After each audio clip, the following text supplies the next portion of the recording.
Bienvenidas, bienvenidos a este programa, el cuarto en esta serie de diálogos al que le hemos denominado Mesa de Análisis. El invitado de esta ocasión es el doctor César Solano.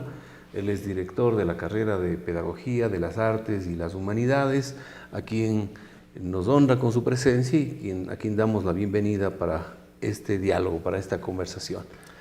César, quisiéramos partir sobre su relación con la Universidad de Cuenca. ¿Cómo fueron sus primeros años de vínculo como estudiante de la Facultad de Filosofía? Bienvenido, César. Muchas gracias, estimado Fernando. Muy buenas tardes a toda la comunidad universitaria y al público en general que nos está viendo y nos está escuchando. Los primeros años en la universidad creo que son los más maravillosos. Cuando uno justamente pasa de actualmente el bachillerato, en nuestro tiempo el colegio llamado así, a lo que es ya la universidad, a encontrarse con un mundo completamente diferente, en donde uno tiene que tomar esa responsabilidad del estudio, porque ya no están los padres ahí para, en cierta manera, uno direccionarles, sino más bien uno tiene que tomar esa responsabilidad para poder seguir, en cierta manera, hasta llegar a obtener el título que esto le brindará a uno justamente la profesionalización y podrá ejercer. ¿Y cuándo surgió la inquietud o las inquietudes por la filosofía? Bueno, en mi caso muy tempranamente tuve yo una muy mala experiencia en el colegio con un profesor que nunca me enseñó filosofía.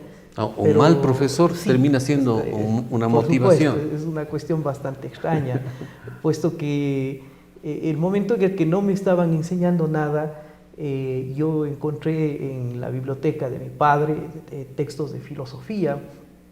El primer texto que leí fue el banquete de Platón, que me llamó mucho la atención justamente todas esas reflexiones que Platón emprende sobre el amor.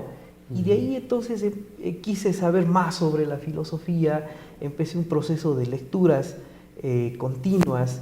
Luego de Platón vino Nietzsche, luego de Nietzsche vino Ortega, y bueno, así ya estaba yo muy decidido que iba a estudiar filosofía en la universidad.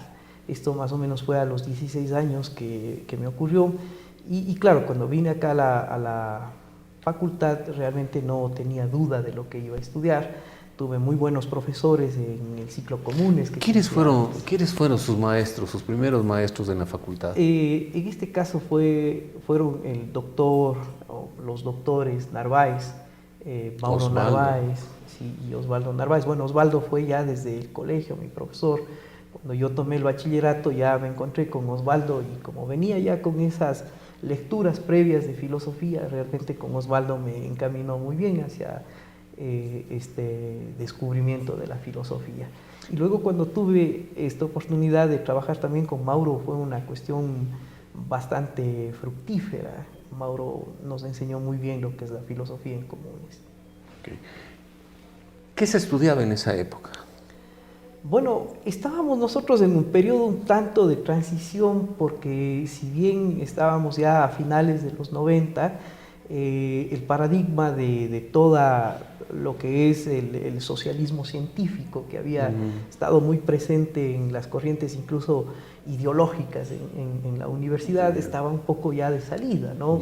Estaba, a pesar de que se mantenían los clásicos movimientos políticos como el MIU, como la J, ya cada vez iba perdiendo fuerza, y claro, iba un poco apareciendo incluso movimientos políticos que podríamos decir estaban más vinculados con la cuestión del posmodernismo, ¿no? Entonces, claro, estaba el periodo que... ¿Y cómo incide eso en la malla, en la carga de estudios, en los ejes de formación en la carrera? En la actualidad... No, en esa época. En esa época, bueno, nosotros teníamos una asignatura que era justamente un seminario sobre pensamiento marxista, ¿no? Donde revisábamos textos, los primeros escritos, ¿no? Del Marx de Juventud, por ejemplo, y luego ya todo el proceso del desarrollo de Marx ya maduro. Entonces, claro, había esta asignatura que en cierta medida respondía a esta etapa de la historia digamos, de la universidad, de los tiempos de la universidad que estuvimos. En la actualidad no existe ya esta asignatura, tenemos lo que es filosofía política, pero bueno, también dentro de esto se ve una pequeña parte sobre el pensamiento marxista. En esa época se denominaba la carrera y la titulación que obtenían filosofía, sociología y economía. Sí. Era una trilogía de campos disciplinares, de categoría de estudios, ¿no? Sí, bueno, esto siempre fue una cuestión problemática, puesto que la licenciatura en sí era una licenciatura en ciencias de la educación, con especialidad en filosofía, sociología y economía. Esto, por ejemplo, cuando yo fui a estudiar en el exterior e hicieron la traducción de mi título al holandés, ¿no? Quedaron sorprendidos, claro, de tan amplio bagaje de estudios, ¿no? Por una parte era eso, pero por otra que en realidad no sabían qué mismo era lo que había estudiado, ¿no? Si era, claro, pedagogía lo que había estudiado o si era una de estas tres ramas, ¿no? Entonces, gracias a que también tuve que traducir la malla de estudios, vieron que el peso mayor era justamente la parte de filosofía y pude ingresar a los estudios de una maestría en filosofía. Y posteriormente el doctorado. Sí, claro, ya el doctorado fue mucho más fácil porque ya tenía la maestría en filosofía, entonces. ¿Y en dónde, en qué universidad y en qué país? Yo estudié la maestría en Bélgica y el doctorado en España, la Universidad Autónoma de Madrid. ¿Qué pasa en el 2022 cuando César Solano es el director de la carrera de Pedagogía de las Artes y Humanidades, que termina siendo una especie de transformación de esa antigua carrera de Filosofía, Sociología y Economía? Sí, justamente el rediseño que arranca en el 2016 y que la primera corte empiezan en el 2017, el nombre causa confusión, ¿no? El nombre de Pedagogía de las Artes y las Humanidades, que además esto fue una cuestión que desde el CESE nos impuso, ¿no? Porque justamente estaba pensado desde esta clasificación CINE de los conocimientos de la UNESCO, nos dan claro que el campo amplio dentro del cual estaban los estudios de pedagogía de la filosofía estaba inserto dentro de lo que es las artes y las humanidades, ¿no? Concretamente obedecería la carrera a las humanidades, pero esto también de esta confluencia con las artes a veces confunde hoy mismo me ha llegado un correo electrónico de una persona de la Bienal invitándonos a participar en la Bienal, pero creo que tiene hagan alguna exposición. Bueno, más que una exposición a llevar a los estudiantes allá, ¿no? Pero claro, el problema es que creo que están leyendo solo la primera parte, que es esto de artes, ¿no? La UNAE tiene la carrera también de Artes y Humanidades, pero ellos sí forman para lo que son profesores dentro de lo que es el ECA, ¿no? Los estudios de arte y creatividad. Entonces, claro, esto un poco ha sido problemático. Luego también la malla ha tenido que sufrir, digamos así, 3 actualizaciones, ¿no? Que la última incluso la hicimos en septiembre del 2021. El rediseño, sí, del rediseño. Exacto, como a veces lo llamamos así, ¿no? Y claro, hemos tenido que ir en cierta manera afinando mucho los campos incluso disciplinares, los campos pedagógicos. Ahora sí podemos decir que el 40% de la malla corresponde a campo pedagógico, el 50% a un campo disciplinar y el 10% serían las prácticas preprofesionales. Entonces, claro, en este sentido, si bien somos herederos de esa tradición de la carrera de Filosofía, Sociología y Economía, en cierta manera sí hay una diferenciación y un distanciamiento con esta carrera.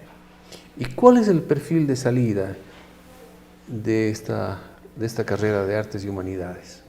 Estamos nosotros preparando a docentes en el campo de la filosofía, Claro, con la actualización curricular del 2011, que se implementa este nuevo bachillerato general unificado y sus diferentes ramificaciones, aparece en principio la asignatura de desarrollo del pensamiento filosófico, que tenía 4 horas a la semana. Pero luego, con una nueva actualización que también se da en el 2016, esto se divide, ¿no? Y la materia pasa al primero de bachillerato con 2 horas y con el nombre de Filosofía 1, y 2 horas en el segundo de bachillerato como Filosofía 2.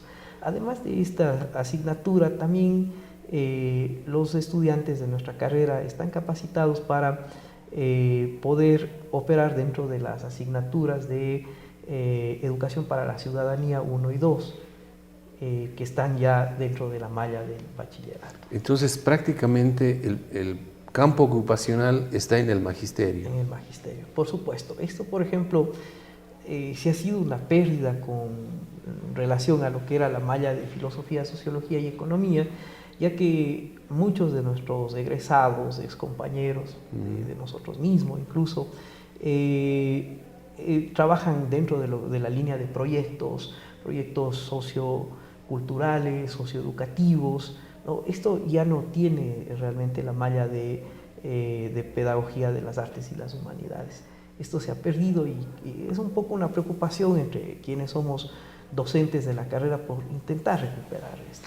¿Y cómo ha sido la acogida de los bachilleres para optar por la carrera de Pedagogía de las Artes y Humanidades en las últimas cortes en las que a usted le tocó dirigir la carrera?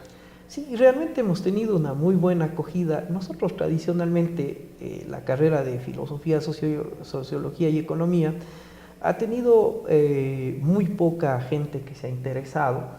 A veces teníamos cursos de 10 que con el mínimo para poder abrir la carrera, otras veces 15 estudiantes y quizá en algún momento hasta 20 estudiantes. En la actualidad... ¿En total? Sí, en total. En toda sí, la carrera. Sí. Incluso yo le cuento esto como una anécdota. Nosotros cuando estudiamos, cuando yo ingresé a la carrera, éramos 12 personas, la carrera. Existía un curso que estaba, a ver, 2 cursos antes en el que yo ingresé, que era una sola persona que estudiaba ahí. Claro, y muchas veces Entonces ustedes no participaban en las jornadas deportivas, no bueno, podían armar un equipo. Sí, no podíamos sacar un equipo, quizás un equipo pequeño. Uno de vóley tal vez. De vóley, sí, pero no más, claro. Entonces sí, ahora en cambio los cursos van desde 25 a 35 estudiantes, ¿no? Las cortes que me han tocado a mí dirigir, que ya responderían a estas 2 últimas, tenemos 27 estudiantes en el tercer ciclo y 33 estudiantes en el primer ciclo. César, más allá de lo inmediato y de lo obvio de estos temas que hemos estado hablando, de lo operativo, de lo funcional, de los profesionales que salen, ¿para qué sirve la filosofía? ¿Para qué sirve estudiar la filosofía? Ese es un debate que se ha mantenido, creo que desde los mismos griegos, ¿no? Y en la actualidad que tiene que seguir siendo recurrente. En cierta medida, la filosofía no brinda una inmediatez práctica sobre las cuestiones, ¿no? Quizá, por ejemplo, un abogado tiene una practicidad dentro de la sociedad, ¿no? Para defender a una causa, quizá, ¿no? O a una persona. Un ingeniero dentro de la sociedad para construir un puente o una vivienda, etc. En el caso de la filosofía no hay esa inmediatez, sino que más bien la filosofía brinda la oportunidad de que la persona que se introduce dentro del campo de la filosofía, dentro de lo que es el estudio de la filosofía, pueda encontrar inmediatamente verdades, direcciones de vida incluso, ¿no? La filosofía no es algo que sirva para algo concreto, digamos, ¿no? La filosofía podría servir para todo en cierta medida. Hemos visto, para esta entrevista estuve leyendo algunos documentos, un discurso del decano de la Facultad de Filosofía de la Complutense de Madrid, él hablaba de una cierta tendencia en las universidades europeas hacia la filosofía aplicada, decía él, que ya como tal el estudio de la filosofía en muchas universidades estaba cerrándose, pero se abría un campo de ubicación de los maestros, de las maestras, en encontrar aspectos relacionados con la deontología, de la ética, aplicada a la medicina, a la ingeniería, etcétera, ¿no? Al periodismo, a la comunicación. ¿Qué tan viable le ve esa posibilidad de salida para un despunte de la carrera? Sí, realmente eso hemos entrado nosotros en discusión, en debate con los colegas de la carrera, justamente proponiendo nuevas líneas, nuevas alternativas para nuestros graduados. Entre estas está, como bien usted ya lo ha señalado, esta filosofía práctica, ¿no? Que si bien ya en Europa ya tiene varios años, desde finales de los 90, que se viene ya escribiendo mucho sobre esto, ¿no? Por ejemplo, esta obra famosa de Marinov, Menos Prozac, más Platón, ¿no? En la que justamente Marinov trata de mostrar que la filosofía también tiene una especie de practicidad en el hecho de tratar de remediar, de tratar de dar solución, de dar una cura a las cuestiones del espíritu, ¿no? Si bien, por ejemplo, claro, en la actualidad estamos nosotros dentro de esta tendencia de que tenemos que ir donde el psicólogo o tenemos que ir donde el psiquiatra, toda esta corriente de lo que se llama consultoría filosófica dice, pues vayamos al filósofo, ¿no? Consultemos al filósofo, porque el filósofo también puede tener recetas, puede tener en cierta manera soluciones a estos problemas, ¿no? La depresión, la ansiedad, el duelo, todo esto que la humanidad vive, si bien, claro, el campo, digamos, específico está dentro de la medicina con la psiquiatría, ¿no? Y la misma psicología, pero también tendríamos que ir hacia las humanidades mismo para encontrar una fuente de soluciones a estos problemas. ¿Y qué pensadores contemporáneos de la filosofía están siendo revisados, están siendo estudiados? Hay algunos muy famosos, muy conocidos que se están posicionando como bestsellers, algunos libros, ¿no? Y autores como Byung-Chul Han, Bauman, que está en la frontera entre la filosofía, la antropología, la sociología. ¿Qué es lo que las innovaciones en cuanto a la producción de conocimiento en la filosofía se están estudiando en la carrera? Nosotros en la carrera, por ejemplo, hemos introducido, y esto no existía en la anterior malla, la asignatura de filosofía oriental y africana, ¿no? Para ver otras miradas también de la filosofía, para ver otro tipo de pensamiento que no corresponde únicamente a lo que es el pensamiento occidental, ¿no? ¿Y qué han encontrado allí? Ahí hemos encontrado muchas cosas muy interesantes, por ejemplo, la idea de Ubuntu, ¿no? En la filosofía africana, de esta idea de la gente colaborando con la gente, que es algo también que acá en Latinoamérica tenemos nosotros muy fuertemente presente, ¿no? Porque, por ejemplo, en el pensamiento occidental, sobre todo en la modernidad, el individualismo, la competencia, ¿no? Esto metido con toda la cuestión del capitalismo y en la actualidad con el mercado, etcétera, es algo que nos hace eso, ¿no? Ser individuos, ser atómicos, no tener relación con el otro, estar en competencia con el otro. Pero sin embargo, desde estas ideas del pensamiento africano, ¿no? El Ubuntu me parece a mí que es una de las cosas más significativas dentro de esto, ¿no? Esa gente ayudando a otra gente, esa gente que tiene que hacer una sociedad, un colectivo y no ser atómicos, no estar divididos, sino más bien todos tenemos que caminar hacia un propósito, todos tenemos que ir hacia una salvación. Y la mirada hacia las vertientes de pensamiento filosófico propias de Latinoamérica, de los pueblos originarios, ¿qué tanta apertura ha dado la carrera a estas corrientes de pensamiento de nuestros primigenios habitantes de América? Claro, nosotros dentro de la malla contamos con 2 asignaturas. La primera es Pensamiento Filosófico Latinoamericano, en donde se explora justamente todo esta configuración histórica desde los pueblos originarios hasta la actualidad, ¿no?, del pensamiento latinoamericano, con quizás Dussel, que sigue siendo uno de los referentes al pensamiento latinoamericano. Y la segunda es la asignatura de Pensamiento Filosófico Ecuatoriano, en donde ya asentamos un poquito más hacia nosotros mismos, ¿no? Y claro, entonces toda la cuestión de los pueblos originarios, los cañaris, ¿no? Luego también la cuestión de la conquista acá con primero los incas, luego ya el pensamiento europeo que también se va introduciendo, y de igual manera rescatando obras como las de Bolívar Echeverría, por ejemplo, que tiene mucha importancia para entender todo esto, ¿no?, sobre todo con la cuestión del entorno barroco. ¿Y qué gran proyecto tiene previsto para el futuro de la carrera el director de la carrera de Pedagogía de las Artes y Humanidades de la Facultad de Filosofía? Bueno, justamente desde esta idea que ya ha planteado Fernando ustedes sobre la cuestión de la filosofía práctica, estamos nosotros queriendo lanzar unas especialidades en filosofía práctica, ¿no? Estamos en conversaciones con la PUCE de Quito, con la Pontificia Universidad Católica de Quito. Ellos tienen un consultorio filosófico, ¿no?, en la PUCE.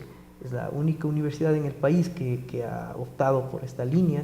Y claro, hemos conversado con ellos para poder proponer una especialidad en consultoría filosófica, ¿no?, donde los estudiantes o ex estudiantes de nuestra carrera puedan acceder a esta consultoría filosófica y puedan quizás pensar en poner sus propios consultorios filosóficos y ayudar a la ciudadanía, ¿no?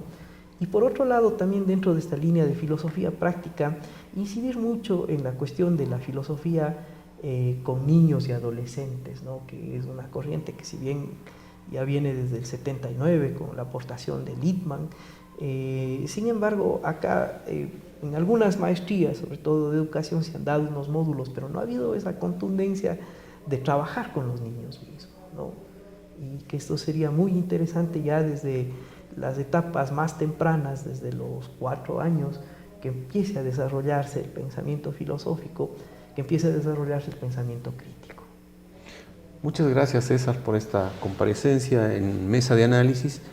Una última inquietud, preguntarle cómo se sintió en este diálogo. Me he sentido muy acogido, muy bien. Realmente creo que son espacios que hay que fomentarlos, que hay que reforzarlos, hay que seguir, continuar con estas propuestas, sabiendo que, claro, nuestra facultad tiene también las carreras de periodismo, de comunicación, de cine, y que tenemos que, en cierta manera, romper esas barreras. Practicar la interdisciplinaridad, exacto, ¿no? La transdisciplinaridad, incluso, por supuesto. Muchísimas gracias, César. Gracias, Muchísimas gracias a las personas que han seguido esta entrevista. Les invitamos a revisarla y a revisar las anteriores y las que vienen luego. Ha sido el director de la carrera de Pedagogía de las Artes y Humanidades, el doctor César Solano, en la Facultad de Filosofía, Letras y Ciencias de la Educación de la Universidad de Cuenca. Muy buenas tardes, muy buenas noches, muy buenos días a las personas que están siguiendo este día.